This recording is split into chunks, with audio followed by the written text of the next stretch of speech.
Today I'm going to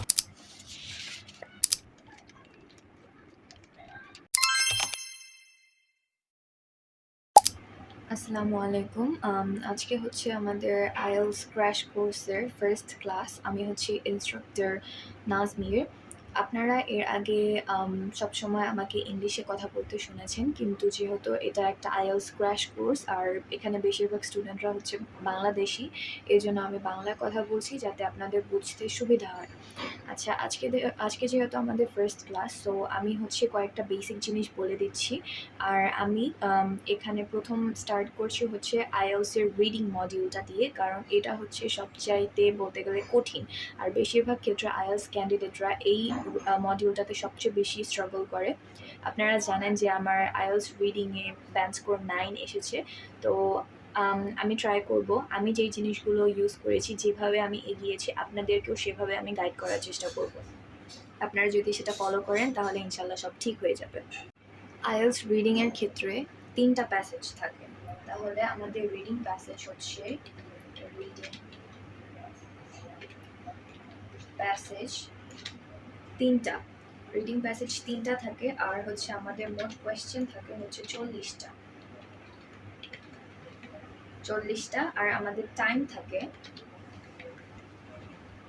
হচ্ছে 1 ঘন্টা, 1 hour. So we are going to start from the very basic things, right? তো প্রথমে আমাদের যে জিনিসটা মনে রাখতে হবে যে রিডিংয়ের ক্ষেত্রে কয়েকটা বিভিন্ন টাইপের কোয়েশ্চেন থাকে। আমি কোয়েশ্চেন টাইপগুলো বলে দিচ্ছি, আমরা টাইপ ধরে আগাবো, কারণ এক একটা টাইপের কোয়েশ্চেন প্যাটার্নটা একটু বিভিন্ন ধরনের হয়ে থাকে। তো আমরা আগে কোয়েশ্চেন টাইপগুলো সম্পর্কে জানবো যে কোন টাইপের কোয়েশ্চেনগুলো আসে, তারপর আমরা টাইপ ওয়াইজ আগায় যাবো। সো আমাদের যেই জিনিসগুলো মনে রাখতে হবে যে কোয়েশ্চেন টাইপগুলো যেমন হয়ে থাকে। তো আইএলস রিডিংয়ের ক্ষেত্রে এই কোয়েশ্চেন টাইপগুলো সচরাচর থাকে। প্রথমটা হচ্ছে মাল্টিপল চয়েস কোয়েশ্চেন, পরেরটা শর্ট আনসার কোয়েশ্চেন্স, পরেরটা হচ্ছে summary completion, sentence completion, then we have matching headings and yes no not given, true false not given, and diagram leveling. So we are starting from the first one, which is called the multiple choice questions. আর আমি আপনাদেরকে দেখিয়ে দিব যে কিভাবে করতে হয়। এর জন্য আমরা হচ্ছে ক্যামব্রিজ থেকে প্র্যাকটিস করব। এটা সবসময় আমি বলে থাকি আমার ভিডিওগুলোতে আর আমার সব ক্লাসে, যে আপনাদের মেইন যে জিনিসটা ফোকাস করতে হবে সেটা হচ্ছে ক্যামব্রিজের বইগুলো, কারণ এখানের কোয়েশ্চেন প্যাটার্নটা হচ্ছে সবচেয়ে বেশি সিমিলার, আর আপনি মেইন এক্সামে এমন টাইপের কোয়েশ্চেনগুলোই পাবেন।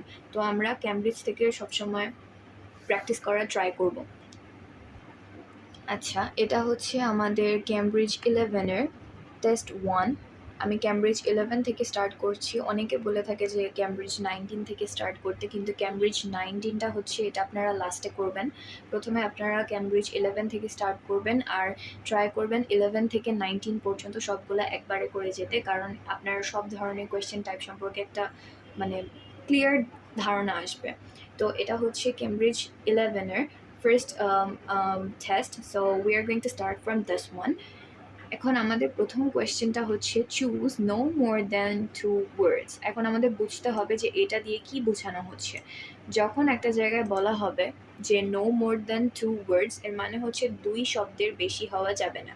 এখানে আপনি কোনো নাম্বার ইউজ করতে পারবেন না, কোনো সংখ্যা ইউজ করতে পারবেন না, এখানে আপনি 3টা শব্দ ইউজ করতে পারবেন না, আপনি একটা শব্দ ইউজ করতে পারবেন, সর্বোচ্চ 2টাতে যাইতে পারবেন, কিন্তু আপনি কখনো 3টাতে যাইতে পারবেন না। তো আপনার এই জিনিসটার দিকে ফোকাস করতে হবে। যখনই কোয়েশ্চেনগুলো আপনারা সলভ করতে যাবেন তখন আপনারা দেখবেন যে কোয়েশ্চেনে কী লেখা। আমাদের কোয়েশ্চেনটা হচ্ছে complete this sentence below, choose no more than 2 words from the passage for each answer, write your answers in boxes on your answer sheet. Okay, so you have to be very careful when you are reading through the questions. You have to keep that thing in your mind. Okay, so এখন আমাদের দেখতে হবে বলা হয়েছে no more than 2 words, তাহলে কি আমরা একটা শব্দ ব্যবহার করতে পারবো, সর্বোচ্চ 2টা শব্দ ব্যবহার করতে পারবো, 3টা শব্দ আমাদের যাওয়া যাবে না। এখন আমরা কি করব, প্রথমে হচ্ছে যে কোয়েশ্চেনটা সেটা আমাদেরকে দেখতে হবে। এখানে আমাদের প্রথম কোয়েশ্চেনটা কি, some food plants including dash are already grown indoors. আচ্ছা, তাহলে এটা হচ্ছে আমাদের কোয়েশ্চেন। এখন আমরা জানি না এই পুরো প্যাসেজটার মধ্যে, এখানে আমি প্যাসেজ দেখাচ্ছি, প্যাসেজটার দিকে যদি আমরা একটু খেয়াল করি, এই প্যাসেজটা কিন্তু অনেক বড়। সচরাচর এই প্যাসেজগুলো আমাদের প্রত্যেকটা ক্ষেত্রে 20 মিনিট করে ইউজ করতে হয়। তো আমরা জানি না যে এই জায়গাটা মানে যেটা কোয়েশ্চেনে চেয়েছে এটা প্যাসেজের কোন অংশে আছে। তো আমাদের কি করতে হবে? আমাদেরকে স্কিম করে যেতে হবে। Scanning and skimming, this are the most crucial parts that you have to remember and implement when you are trying to solve a reading passage. You have to keep that thing in your mind. So our first thing that we have to remember is skimming and scanning. Scanning মানে হচ্ছে আপনি just দেখে যাবেন। Skimming and scanning, আপনি just দেখে যাবেন যে কোথায় আসছে। আপনার অত খেয়াল করতে হবে না যে এইটা পুরোটা কতটুকু, পুরোটায় কি লেখা। আপনি জাস্ট দেখে যাবেন। আপনি ট্রাই করবেন খোঁজার যে আপনার যেই জিনিসটা আপনার দেখতে হবে সেটা কি এখানে আছে কিনা। এখন আমরা কি করব? কোয়েশ্চেনটা আরেকবার দেখব। Some food plants including dash are already grown indoors. আচ্ছা, তাহলে কোয়েশ্চেনটা কি বোঝানো হচ্ছে যে কিছু খাবার প্ল্যান্ট তার সাথে একটা ইনক্লুডিং ড্যাশ মানে হচ্ছে এইখানে একটা উদাহরণকে বোঝানো হচ্ছে। আমাদেরকে প্রেডিকশন করতে হবে, মানে এখানে কি চাচ্ছে সেটা আমাদেরকে বুঝতে হবে কোয়েশ্চেন পড়ার পর। আর অলরেডি গ্রোন ইনডোরস মানে যেই খাবারগুলো বা যেই ফল বা সবজিগুলো এখন মানে অলরেডি ইনডোরস মানে হচ্ছে ভিতরে উৎপাদন করা হয়েছে। এখন এই কোয়েশ্চেনে যে কিওয়ার্ড আমাদের সেটা দেখতে হবে। এখানে কিওয়ার্ডটা হচ্ছে ফুড প্ল্যান্টস, আর আরেকটা হচ্ছে আর অলরেডি গ্রোন ইনডোরস মানে যেটা আগে থেকেই ইনডোরে উৎপাদন করা হচ্ছে। এখন আমরা যদি প্যাসেজের দিকে খেয়াল করি, এখন প্যাসেজটা কিন্তু অনেক বড়, আমরা জানি না যে এটা কোথায় আছে। এখন আমাদের কিওয়ার্ড কি? Grown indoors and food plants. আমাদেরকে খুঁজতে হবে এই জিনিসটা কোথায় দেওয়া আছে। এখন আমরা যদি প্রথম প্যাসেজে যাই, ঠিকমতো খেয়াল করা যাচ্ছে একটু আমাকে জানাবেন। এখন আমরা প্রথম থেকে পড়া শুরু করি। এখানে বলা হয়েছে বাই দ্য ইয়ার 2050, এখানে 2050 সালের কথা বলা হয়েছে। Nearly 80% of the earth's population will live in urban centres. এখন আমাদেরকে বুঝতে হবে এই লাইনটা দিয়ে কি বোঝানো হয়েছে। এখানে কিন্তু আমাদের যে জিনিসটা আমাদের দরকার সেটা কিন্তু নেই। তারপরে আমি এই জিনিসটার মিনিং বলে যাচ্ছি। বলা হয়েছে যে 2050 সালের মধ্যে পুরো আর্থের যে পপুলেশন থাকবে, জনসংখ্যা, তার 80%-এর মতো আর্থস পপুলেশন এরা হচ্ছে আরবান সেন্টারে থাকবে। মানে এটা বোঝানো হয়েছে এই জিনিসটা দ্বারা। তারপরের লাইনে আমরা দেখতে পাচ্ছি এখানে বলা হয়েছে applying the most conservative estimates to current demographic trends the human population will increase by about 3 billion people by then. মানে হচ্ছে যে এখনকার তুলনায় জনসংখ্যা আরও 3 বিলিয়ন বেড়ে যাবে। এখন পরে বলা হয়েছে যে an estimated 109 hectares of new land, about 20% larger than Brazil, will be needed to grow enough food to feed them. মানে হচ্ছে 109 হেক্টরের মতো নতুন জমি, মানে হচ্ছে এখন যে পরিমাণ জমি আছে তার থেকে 20% বেশি জমি ব্রাজিলের থেকে এটা দরকার পড়বে যদি এই পরিমাণ মানুষকে খাওয়াতে হয়। এখন আমরা যদি এভাবে লাইন বাই লাইন ধরে পড়তে যাই তাহলে আমাদের 1 ঘন্টার মধ্যে জীবনও শেষ হবে না। আমাদেরকে কি করতে হবে? স্কিম করে যেতে হবে। তো এখানে দেখেন, এখানে কিন্তু কোনো জায়গাতেই কোনো ফুড প্ল্যান্ট নিয়ে কোনো কথা বলা নেই। আমরা পরের লাইনগুলোতে যদি খেয়াল করি, at present throughout the world blah blah blah raising crops is in use, এখানে কিন্তু কোনো ফুড নিয়ে কোনো কথা বলা নেই। আমরা যদি পরের প্যাসেজটাতে যাই, দি কনসেপ্ট অফ ইনডোর ফার্মিং, এখানে আমরা যখন কোয়েশ্চেনে গিয়েছিলাম, কোয়েশ্চেনে কিন্তু একটা জিনিস খেয়াল করা হয়েছে আর অলরেডি গ্রোন ইনডোরস। ইনডোরস এই ওয়ার্ডটার সাথে কি এই ওয়ার্ডটার কোনো মিল খায়? এখানেও কিন্তু ইনডোর ফার্মিং বলা হয়েছে, যেটা বলতে কিন্তু একই জিনিস বোঝানো হচ্ছে। The concept of indoor farming, তা এটা হচ্ছে আমাদের কিওয়ার্ড, মানে হচ্ছে এই প্যাসেজটার মধ্যে আমাদের আনসারটা আছে। তো পরে কি লেখা? The concept of indoor farming is not new, মানে ইনডোরে কোনো কিছু উৎপাদন করা এটা নতুন কোনো আইডিয়া না। Since hot house production of tomatoes, okay, so this is a food plant and other produce has been in vogue for some time. মানে কি বলা হয়েছে যে ইনডোর ফার্মিং এই কনসেপ্টটা নতুন না, এটা হচ্ছে টমেটো আর আরও কিছু উৎপাদন করা হচ্ছে, সেটা অনেক আগে থেকেই মানে কিছু সময় ধরে এটা প্রচলিত আছে। এখন টমেটো, এখানে বলা হয়েছে ফুড প্ল্যান্ট আর এখানে বলা হয়েছে টমেটো। সো এখন আমরা দেখতে পাচ্ছি যে ফুড প্ল্যান্ট বলতে কিন্তু এই জিনিসটাকে বোঝানো হচ্ছে এখানে আমাদের কোয়েশ্চেনের সাথে প্যাসেজ মিলে গেছে। তো এখন আমাদের এখানে আনসার কি বসতে পারে? এখানে বলা হয়েছে সাব ফুড প্ল্যান্টস ইনক্লুডিং বলতে কি এখানে উদাহরণ, প্যাসেজে দেখতে পাচ্ছি উদাহরণ হিসেবে কি দেওয়া, টমেটো। সো আমাদের আনসার হচ্ছে tomatoes. So our answer is tomatoes. এভাবে আপনাকে দেখতে হবে যে কোথায় আছে, আপনাকে স্কিম করে যেতে হবে। আপনি যদি লাইন বাই লাইন ধরে পড়তে যান তাহলে জীবনও হবে না। আর এটার জন্য আপনার কি করতে হবে, আপনার খুব দ্রুতভাবে বই পড়ার অভ্যাস থাকতে হবে। যদি অভ্যাস নাও থাকে, it's okay, all you need to do is practice. Okay, আমরা যদি পরে কোয়েশ্চেনে যাই, vertical farms would be located in dash, meaning that there would be less need to take them long distances to customers. এখন এখানে দেখেন আমাদের পুরো কোয়েশ্চেনটার মধ্যে একটা কিওয়ার্ড পাওয়া যায়, সেটা হচ্ছে ভার্টিক্যাল ফার্মস।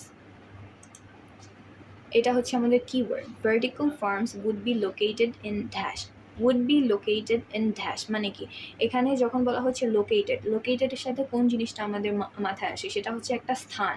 আমরা মাঝে মাঝে বলে থাকি this place is situated or located near the dash, তখন আমরা একটা জায়গার নাম বলি। তো এই জিনিসটা হচ্ছে যখনই লোকেটেড বলতে কোনো কিছু আসবে তখনই আপনাদের মাথায় আসবে যে এখানে একটা স্থানের নাম বা একটা স্থান সম্পর্কে কথা বলা হচ্ছে। আপনাকে এইভাবে প্রেডিক্ট করতে হবে, meaning that there would be less need to take them long distances to customers. তো আমাদের এই জিনিসটা গেল। এখন আমাদেরকে দেখতে হবে ভার্টিক্যাল ফার্ম নিয়ে কোথাও কোনো কিছু বলা হয়েছে কিনা। এখন আমরা যদি মেইন প্যাসেজটার মধ্যে যাই, প্যাসেজটা পড়ে দেখি যে কোথায় ভার্টিক্যাল ফার্ম দেওয়া আছে। আচ্ছা, পড়লাম, what is new is a urgent need to scale out this ওকে। আচ্ছা, এই যে এখানে একটা জিনিস আমাদের চোখে পড়লো, সেটা হচ্ছে ভার্টিক্যাল ফার্ম। এই যে একই জিনিস। সো এখানে আমরা লাইনটা একটু যদি পড়ে দেখি, one such proposal is for the vertical farm. The concept is of multi-story buildings in which food crops are grown in environmentally controlled conditions, situated in the heart of urban centers. Situated R located দুই জিনিসটা কি একই রকম কিন্তু meaning আসে। They would drastically reduce the amount of transportation required to bring food to customers. Okay? Would be located in dash স্থান, situated in the heart of urban centers. কোনো মিল পাওয়া যায়? তাহলে এখানে কি বলা হয়েছে, situated in the heart of urban centres, মানে হচ্ছে আরবান সেন্টারের হার্ট বলতে বোঝানো হচ্ছে একদম কেন্দ্রীয়, মানে একদম কেন্দ্রীয় যে জায়গাটা সেটা। দে উড ড্রাস্টিক্যালি রিডিউস মানে হচ্ছে যখন পরিমাণটা, কোনো কিছু পরিমাণ একদম বলে না ধস নেমে গেছে, মানে একদম ড্রাস্টিক্যালি ড্রপ হয়ে যায়, কোনো কিছু একদম নিচে চলে যাওয়া। দি অ্যামাউন্ট অফ ট্রান্সপোর্টেশন বলতে কি বোঝানো হচ্ছে, যাতায়াত, যানবাহন। required to bring food to consumers মানে হচ্ছে এই যদি এই জিনিসগুলো একদম আরবান সেন্টারের হার্টে সিচুয়েট করা যায়, মানে লোকেট করা যায়, তখন কি হবে, ট্রান্সপোর্টেশন মানে যাতায়াতে যে খরচটা হচ্ছে, খাবারগুলো কনজিউমার মানে যারা হচ্ছে ক্রেতা বা বিক্রেতা, তাদের কাছে যখন আনা হচ্ছে এই খরচটা অনেক পরিমাণে কমে যাবে। তো এখানে একটা জায়গার নাম বলা হয়েছে, এখানেও আমরা একটা জায়গার নাম দেখতে পাচ্ছি, সেটা হচ্ছে in the heart of urban centres. এখন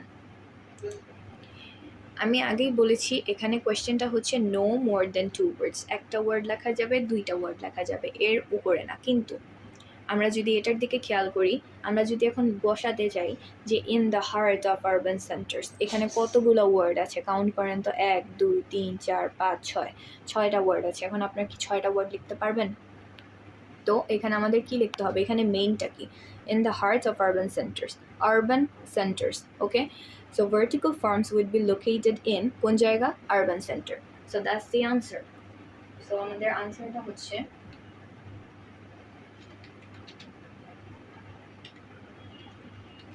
urban centers.